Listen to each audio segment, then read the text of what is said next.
Welcome to our few minutes together on the Parsha. This Shabbos we have the privilege of reading Parshas Vayikra, which begins Sefer Vayikra, also known as Torah's Kahanim. There's an old custom amongst many in the yeshiva world. When they send their children to yeshiva, the first thing that they learn is not Chumash Bereshis, but rather it's Chumash Vayikra. Why is that? So it's actually based on a medrash in Parsha Zayin of Medrash Rabbah in Vayikra, where the medrash says, Omar Rabbi Asi. Rabbi Asi says, Mipnei ma maschilin letinokes b'Torah's kahanim. Why do we begin to teach the children from Torah's kahanim? Ve'ein maschilin b'Bereshis. And we don't begin with Chumash Bereshis. Ella, says the Medrash, Shahatinokos Tahorin. The children are pure. Vahakarbanos Tahorim. And the karbanos are pure. Yavo utahorim. Let those that are pure come v'yis asku b'tahorim. And let them be involved in that which is pure. The concept of tohor, purity, implies that there is a possibility for tamei, for something that is impure. In fact, when talking about karbanos, whose real definition is not sacrifice and is not offering, as we've had occasion to mention, but rather it's a concept of karov, coming close.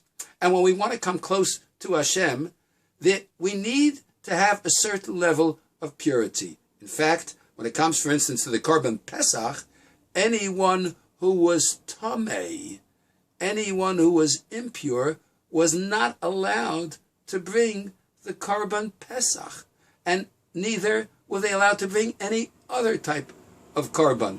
The Pesach of freedom, the Korban of freedom, could not be brought if someone was impure, someone was tamei.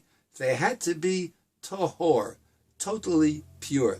This concept of purity and impurity doesn't only apply in the physical way, that someone may have been in contact with, for instance, a sheretz, a dead sheretz, or some other form of tumah like the avi avos hatumah, a dead body, but it implies, even in a spiritual sense, that one should have pure thoughts. And by being pure, one is able to bring a korban. One is able to fulfill the concept of coming closer to Hashem. You know, as we get ready for Pesach, and we clean for Pesach, and we have to spend large amounts of money for Pesach, whether you're buying new things for the home in order to stock up, so-called the pantry, or new utensils, plates, dishes, what have you, certain electronic appliances to help you make the Pesach, or you're going away because it's either too much work or not enough reason to stay home, and you're joining with others. But it's impossible to make Pesach without a purity of thought, without thinking to ourselves, we're about to clean out that which is unacceptable and bring in all that which will bring us closer to the Torah way, to Hashem.